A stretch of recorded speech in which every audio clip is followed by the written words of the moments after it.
His Charlie system is in no way harming him. Passing this ordinance will harm him. I'll either have to medicate him or give him away. A family pet of 8 years. An animal abuse ordinance for the city of Jonesboro? Well, not exactly yet. The Jonesboro City Council has yet to pass a new animal abuse ordinance. Specific regulations for pet owners still have residents going against the ordinance. Some say the ordinance is too strict and needs a few tweaks, while others think the ordinance should not continue to be postponed. But what I ask is that you do not postpone this for months and months and months while the dogs of our community suffer.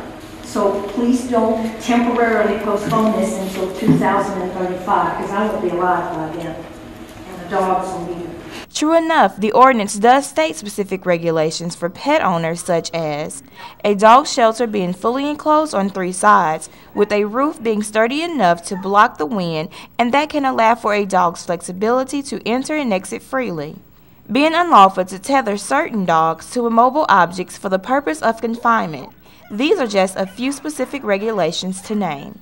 So where does JPD's Animal Control Division stand during all of this? Better yet, what measures are they taking to get an animal ordinance passed? Of course, with all ordinances, you've got to fine tune them. This was just something that that NAF was trying to get to pass. There is fine tuning on it. It's not. No ordinance is perfect. We have to fine tune it. It was just trying to get it to pass.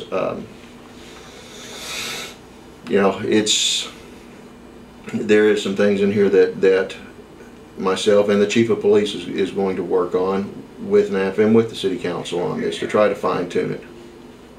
For A State News, I am Ramey Reed.